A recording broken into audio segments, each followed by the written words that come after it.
I think whole series representation is a must, so I'd advise resisting the temptation to load up on Three Houses characters, which is basically repeating the first game's mistake of alienating characters and fans of other games. Well, so much for that. Somewhere in the Amazon, there's a poor monkey whose fist just won't stop clenching. Yes, almost 3 years after Three Houses set internet forums and YouTube comments ablaze, Nintendo kicked off their latest Direct by finally announcing a new Fire Emblem for this summer. However, instead of the FE17 we were all hoping for, it's a Musou-style spin-off, in the vein of the original Fire Emblem Warriors. As opposed to the crossover bonanza FE Warriors was, sort of, this one's squarely focused on Three Houses. Reactions to this have been understandably mixed. As for me, as I said in a previous video, this isn't the direction I personally would have taken or was hoping for in a Fire Emblem Warriors sequel. At the same time, I can't say I'm surprised, nor confused by it. Three Houses was a critical and commercial juggernaut that introduced plenty of newcomers to the franchise, and is also beloved by the veteran player base. Capitalizing on all that makes perfect sense. And I've gotta say, based on this trailer, Three Hopes will be an interesting time to say the least. Details are of course kinda thin on the ground right now, but there's two things I want to discuss for now: the story and the character roster. Let's start with the story. The game's story is an all-new route, separate from the original four. A later article confirmed an all-new ending, meaning a completely new potential fate for Fodlan. The common assumption is that this'll be a story similar to Fire Emblem Fate's Revelation, where all the houses unite against a common enemy, and I largely agree with that, though I'm not sure it'll be quite as clear-cut as being a simple golden route. Tragedy and ambiguity are almost trademarks of Three Houses' story, even though every ending is a happy one, and I imagine they'll want to retain that to at least some degree. And not everything's changed either. Character motivations for Edelgard and Claude seem pretty much the same. AD still says down with the man, and Claude still obliquely referring to his ambitions, presumably to give the CEO of racism a wedgie. At the trailer's 54-second mark, we see Edelgard moving to take over Garreg Mach, and the game gives you the objective to take out the Church of Seros army. This presumably means AD still declares war on the Church, so that much at least doesn't change. Even Byleth's desire for vengeance after Geralt's murder in White Cloud seems present, which unfortunately means Daddy Jiraiya will probably still bite the big one, but maybe this time the story's new shadowy enemy will be the one to kill him instead of Kronya. And here's where the differences crop up. That new enemy really gives off spin-off villain vibes, don't they? A shadowy reflection of the hero, with powers like theirs, and the design of an OC. No clue who or what they are yet, or their intentions, but I do wonder how they'll work as an antagonist next to those who slither in the dark. Will they replace the slithers? Be part of them? Maybe one of their creations to match Sophis' power? Maybe that mysterious boy on the cover is another one of Sophis' kind. Refocusing on the house leaders, they all show off some new designs,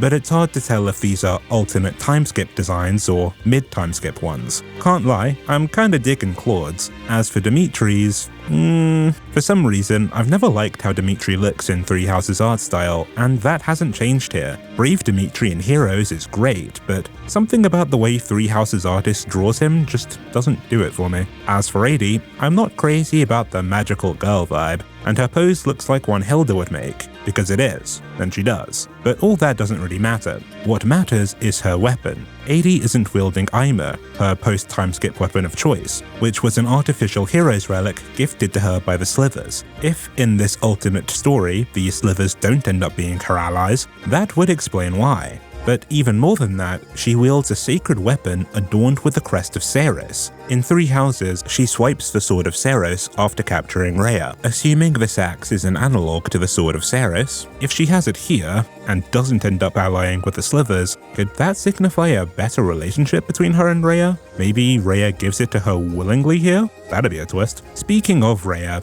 I'm curious and a touch concerned about her potential portrayal. I think it'd be really easy and kind of a disservice to Rhea's character to just write her off as the villain TM or just a bit player again. I personally find Rhea to be one of the most compelling but underused characters in Three Houses, so I really would like to see her actually take some action here, and it looks like she just might. We both see a shot of her attacking someone, and seemingly getting shot in the dome. Again, there's no context here, so it's hard to say what that all means, but at least it means Rhea will be involved in some way. Let's talk a little bit about Dimitri as well. There's a notable difference here from him. He doesn't bring up his desire for revenge for the tragedy of Dusker at all, instead saying, "If the kingdom is ever to part ways with our bloody past, this is the path we must walk," which is reminiscent of how he spoke at the back end of Azure Moon.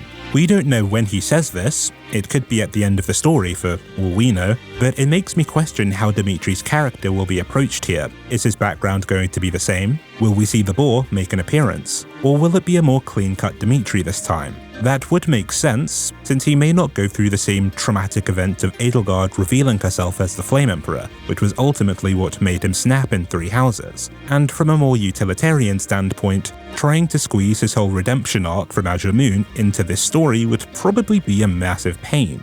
My guess with the story is that it'll start off as a very truncated version of White Clouds, keeping it in line with the original 4 routes, but will start to really diverge around the time of Edelgard's betrayal, with the new enemy ultimately forcing the house leaders to put aside their differences and team up. It's even possible the story will forego the 5-year timeskip this time, though that would leave the question as to how the story would end. Which, I have to admit, I'm very interested in seeing more than anything, actually. Will it genuinely be a happy, everyone gets along ending? As I said before, I just don't see that. I can see characters coming to some kind of understanding by allying together though. Perhaps they'll be more forthcoming about their knowledge or circumstances, who knows. It's possible the story won't even end with everyone at peace, but rather a sort of temporary truce, like a "we fought together this time but we'll still fight later" kind of thing. I have to say, the game's very name stands out to me. 3 Hopes compared to 3 Houses. The name 3 Houses really emphasizes division between the Officers' Academy's factions, and concurrently Fodlan's fractured state, and how pivotal Byleth's choice between them ends up being. 3 Hopes places less emphasis on the Officers' Academy's houses, and more on the house leaders themselves, and also seems more unified. Rather than a choice between 3 factions, Dimitri, Adi and Claude together will be the 3 Hopes of Fodlan, which is a little trite, but it fixes that fanfic itch for sure. I spitballed a lot of ideas there, but I am aware this is a Warriors title. They aren't exactly known for their storytelling, and Fire Emblem Warriors hardly set the world on fire there either. Maybe it's because I played Persona 5 Strikers last year and actually quite enjoyed that story, but I'd like to think 3 Hopes will at least make an attempt at living up to 3 Houses, in that regard. So that's the story. Now let's talk a bit about the potential roster. Right off the bat, we can say Byleth and the house leaders are certs. Byleth will probably be a pretty basic sword unit, with some whip action from the Sword of the Creator, if they get it, to give them range. I could potentially see Divine Pulse being introduced into their playset as well, maybe as a sort of counter maneuver. I mean, they didn't get a counter in Smash, so this could be how they become a real Fire Emblem character. I know people were worried about Bylas being the only one available, but I'm pretty confident Bylad will be there too.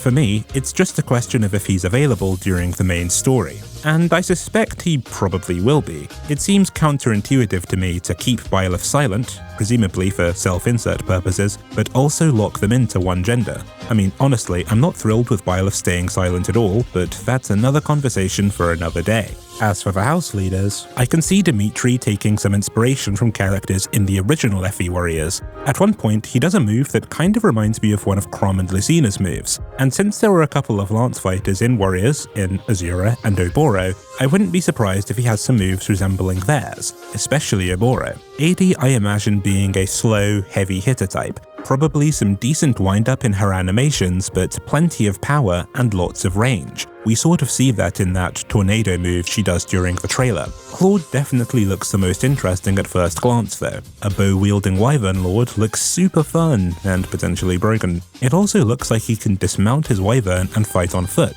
like he does in 3 Houses. That's a new mechanic. and I wonder if it'll be an option for all mounted units. Again, like in Three Houses. I imagine all of them will get some kind of special skill or attribute from their crests as well. At one point in the trailer, Edelgard talks to someone who seems to be Lawrence, and we see Hilda save Claude from Dimitri, so the house leader's right hands are probably playable too. Personally, I can't wait to hear Hilda committing bloody murder to the tune of her own name. Besides that, I'd like to think all the students will be playable, though their sheer number leaves a question mark. I'm sure the house leaders will each have their own personal movesets as I just discussed, but if all the students make it in, quite a few will likely have to share each other's. FE Warriors did that with characters in the same or similar classes or archetypes, and I could see it being the same here. I can see Ferdy, Sylvain, and Lawrence playing similarly, for example, maybe with slightly different playstyles because of their crests, but mechanically the same, or similar. The same can work with Mercy, Marianne, and Linhardt, Ash, Ignatz, and Bernie, and so on. There's a handful of students that don't so easily fit that pattern, like Leonie or Petra, but in general, while I'd certainly prefer everyone had their own moveset, that seems like a practical solution,